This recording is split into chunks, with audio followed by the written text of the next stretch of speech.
Basahin po natin, buksan po natin sa Psalms 50, verse 9 to 12 po. Sa Psalms 50 po, verse 9 to 12. Ating, may Bible po po? Wala akong Bible. Pwede po, yung Psalms 50 po, verse 9 to 12.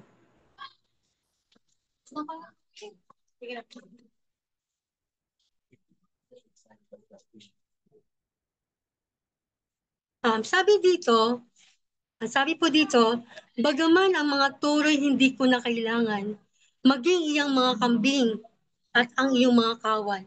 Pagkat akin iyang lahat sa gitna ng kagubatan, maging bakang naglipana sa maraming kaburulan. Akin din ang mga ibong lumilipad sa itaas at ang lahat na may buhay sa parang ay akin lahat.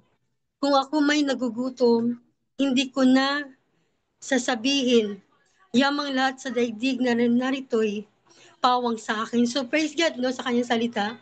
So sinabi po dito no na lahat ng bagay po is pagmamayari ng Diyos. Wala po tayong dapat na ipagmalaki. Wala po tayo kung ano man po status na meron tayo. Dahil ang buhay natin, maging ang ating hininga, is pagmamayari ng ating Panginoon. Maging ang buong sanlibutan is pagmamayari niya. Kaya wala tayong dapat ipagmalaki sa bawat buhay natin na meron tayo. Dahil pagmamayari niya lahat ng bagay. Kaya wastong pag-aandog po ang sinasabi dito is hinahanap ng Panginoon po yung totoong tagapaglingkod niya. Totoo, mayroong puso po na tapat na naglilingkod sa Kanya. Walang dungis, walang dumi, kundi buong puso, dalisay na puso ang mayroon sa Kanya. Ang mayroon dapat tayo na mga tagasunod sa Panginoon. Hindi siya nag-after sa mga handog natin kasi sometimes baga pwede tayong magbibigay pero hindi naman bukal sa puso natin. Pwede tayong gumawa ng good works pero hindi naman yun nasa kalooban natin. Kaya hindi talaga sapat na gumawa ng kabutihan kung wala ka sa Panginoon, kung wala kang kung wala hindi puso kung I mean hindi po pusong dalisay yung mayroon tayo. Kasi, di ba po, kung mayroon po tayong pusong dalisay, lahat po tayo natin magagawa. Pwede natin ma-share yung salita niya, sumunod sa kanya, sa mga kautusan niya. Kaya lang, nakakalungkot lang, no? Sa Proverbs 21:3 sinasabi dito, sa Proverbs 21:3, ah, sabi niya, ilapitan mo siya't lubos na binasbasan. Dalisay na gintong korona sa ulo niya inilagay. So, pag maging obedient po tayo sa Panginoon, pag sumunod po tayo sa kalooban niya, gintong corona daw po sa ulo niya ililagay niya sa atin. So, ano pang wala na tayong ibang, kumbaga, hihilingin pa pag nandyan tayo sa Panginoon, pag naglilingkod tayo sa Panginoon. Kumbaga, everything follows na. Pag tayo nag-serve sa Kanya ng buong puso. Kumbaga, ang hinahanap ng Panginoon is a true worshipper. Totoong naglilingkod sa Kanya in spirit and in truth. Hindi lang yung lukewarm, hindi lang yung kalahati lang ng buhay natin. Bagkus buong puso ang yung hinahanap niya sa atin na bilang tagapaglingkod, tagapagsunod sa Kanya. So basahin po natin sa Isaiah 1 verse 11 to 19.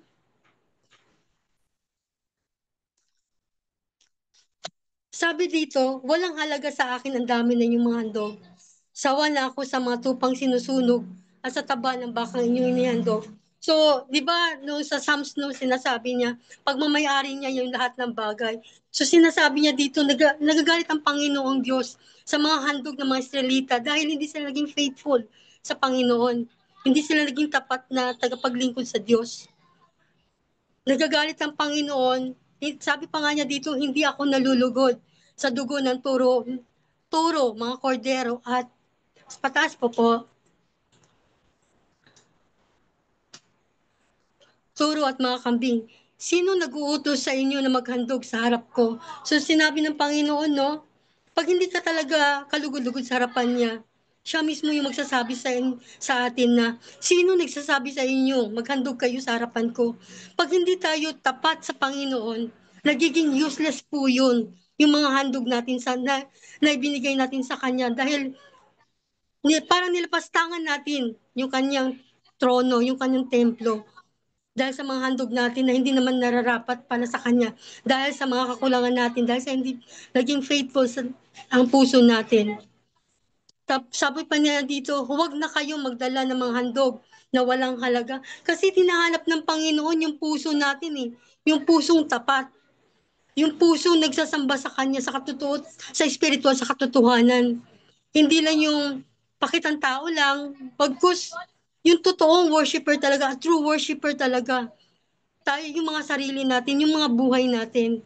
So sinabi pa niya, walang halaga, nasusuklam ako sa usok ng insenso, nababagot na ako sa inyong mga pagtitipon, kumpiyesta ng bagong buwan at araw ng pamamahinga. So nung time ng sa Old Testament, di ba, nai-require niya yung mga Israelites na mag-offer ng burnt offerings para sa kanya. Pero useless lang din yung mga ino-offer niya dahil ay nahanap ng Panginoon is perfect. Yung talagang yung bagang malinis, yung walang sakit, yung mga hayop na ino-offer dapat sa Panginoon, hindi payat. Dapat yung pinaka-the best, yung ino-offer para sa Kanya. Yun yung hinahanap ng Panginoon sa atin. Yung pinaka-the best na pagpupuri, pagsamba sa Kanya, paglilingkod natin sa Kanya. Hindi yung, hindi lang yung partial lang, hindi yung half lang ng puso natin, bagkus buong puso po, buong buhay natin paglilingkod natin sa Panginoon. Yun yung hinahanap natin, yung tapat na tagapaglingkod ng Panginoon, a true servant of God. Yun yung hinahanap niya. So, sabi pa niya dito, no, walang saysay yung mga ino-offer. Kung hindi naman, kung yung hindi naman buong puso nila itong binibigay sa Panginoon. Useless lang yun. Nagagalit pa ang Panginoon sa kanila dahil sa ginagawa nilang paglapastangan sa templo ng Panginoon dahil sa hindi nila pagsunod sa Diyos. Tapos sinabi pa dito sa Matthew 15 verse 8 to 9. Ano po, Matthew 15 po, verse 8 to 9.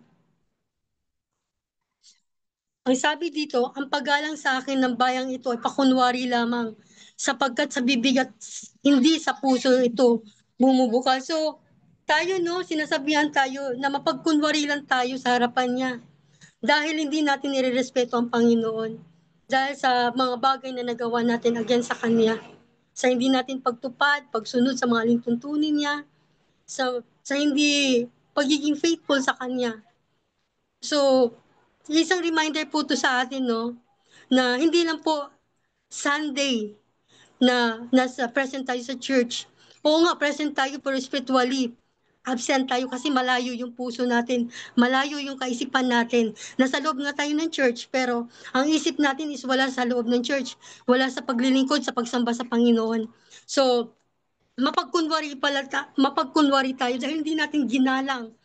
Kasi gusto ng Panginoon buong puso't isipan, ino-offer natin sa Kanya, sa pagsamba natin sa Kanya. Pero present ka nga physically, pero absent ka naman spiritually, nagiging useless din yun sa harapan ng Panginoon. Sabi pa dito sa verse 9, walang kabuluhan ang kanilang pagsamba. Oh, sapagkat itinuro nilang galing sa Diyos ang kanilang mga utos. So walang kabuluhan po, no? Yung mga pagsamba natin, kung hindi tayo naging faithful, hindi tayo naging tapat. Kasi ang katapatan natin, yun yung totoong paghahandog natin sa Panginoong Diyos. So, buksan din po natin sa Isaiah 48 verse 18 po, no?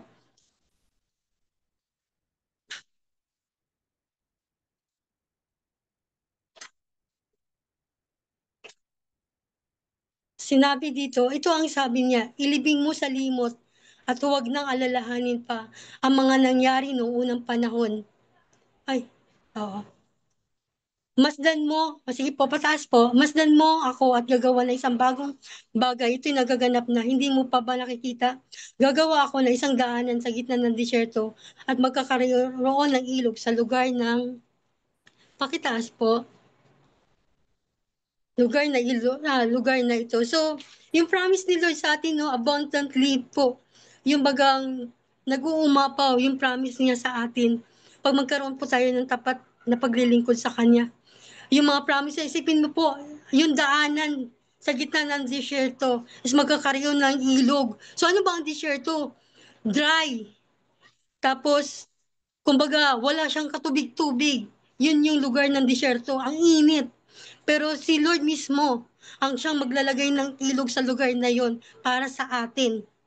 Kaya hindi tayo dapat maging dry, maging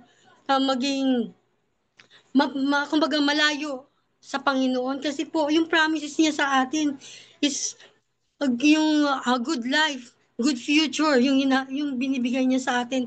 Pero pag lumayo tayo sa Panginoon, di ba, course of blessing lang yun. Pag nananahan tayo sa Panginoon, it is a blessing from the Lord. Kumbaga, overflowing yung blessing na binibigay niya. Pero pag mapalayo tayo sa Panginoon, kapahamakan, yung maranasan natin. Kumbaga, curse yung mararanasan natin. Kaya, bakit pa tayo lumayo sa kapresensya niya? Kung daraanan natin ng paghihirap, yung pagtalikod sa Kanya is means kamatayan physically sa atin. Kaya bakit pa tayo hindi magpatuloy sa paglilingkod sa Panginoon? Isa lang naman ang gusto niya eh, maging tapat tayo sa paglilingkod sa Kanya. Buong puso, buong kaluluwa, in spirit and in truth, sa buong katotohanan ang gusto ng Panginoon. Pero, di ba, syempre, ang kasabihan, no one is perfect. Hindi tayo perfecto, pero hindi yun inalaw ng Panginoon, kaya nga may yung salita ng Diyos dapat natin basahin. Dahil doon tayo niya kinokorek sa salita niya. Pag hindi tayo sumunod sa kalooban niya, mapapahamak tayo. Mapapalayo tayo sa presensya niya. Ang hirap. Mahirap maging backslider. Naranasan ko na maging backslider. Ang hirap bumalik sa Panginoon. Ang hirap makamtan yung presensya niya na magpuri ka sa Kanya as in dry ka sa physically, dry yung puso mo, yung isipan mo. Kaya wag natin i-allow na mabackslide tayo, mapalayo tayo sa presensya ng Panginoon. Kasi yung mga promises niya sa atin is marami siyang mga promise na siya lang ang makapagbigay. Hindi yung satisfaction na pansamantala lang. Hindi yung mga bagay na naluluma, mga bagay na nawawala. Kasi yung buhay natin, iisa lang. Kaya dapat ibigay natin ito sa Panginoon ng buong puso talaga. Paghahandog talaga sa Kanya ng buong katotohanan.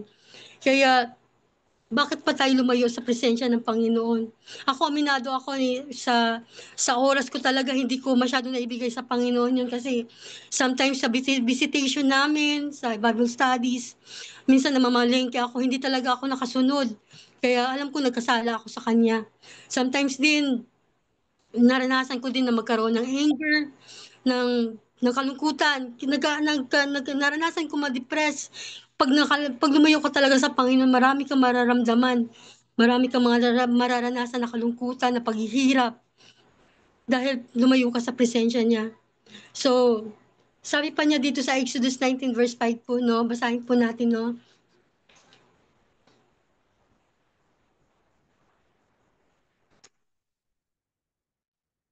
19 po, verse 5.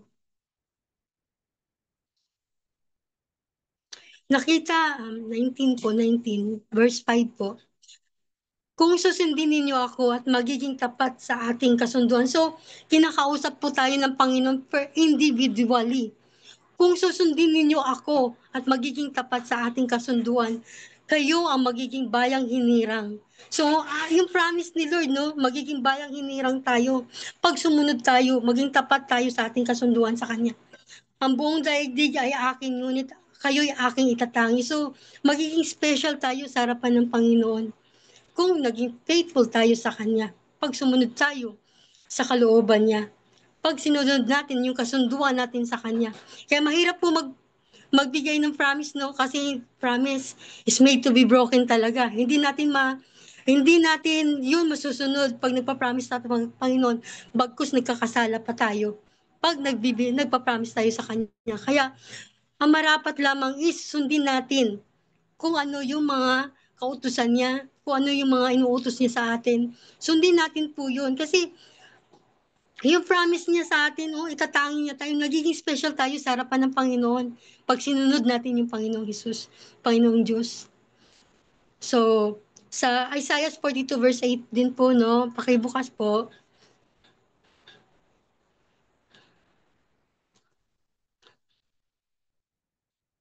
40, Isaiah 40. Ako si Yahweh, yan ang aking pangalan. So, pinakilala niya yung pangalan niya sa atin, no? Yahweh po yung pangalan niya. Walang makakaangkin ng aking karangalan. Ang papuri sa akin kundi sa Diyos, hindi sa Diyos-Diyosan. So, hindi talaga nararapat na sambahin natin yung mga Diyos-Diyosan. Magkaroon tayo ng mga idols sa buhay natin kasi nagkakasala tayo sa Panginoon.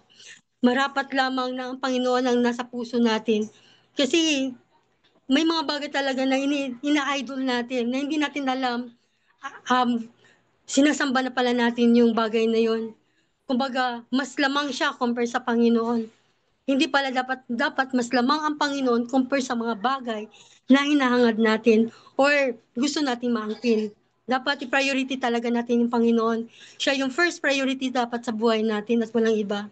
Kasi nagiging Diyos-Diyusan na natin yon pag priority natin yung ibang bagay compare sa Kanya.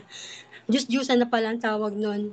So, um, sabi pa niya dito sa Isaiah 48 verse 11, sa Isaiah 48 verse 11 po,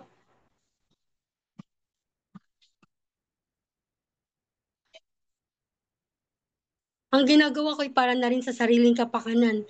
Paghamak sa ngalan ko'y hindi ko pinapahintulutan. Ang karangalan ko'y tanging akin lamang. Walang makakahati kahit na ninuman. So, ang Panginoon natin no is, He is a jealous God.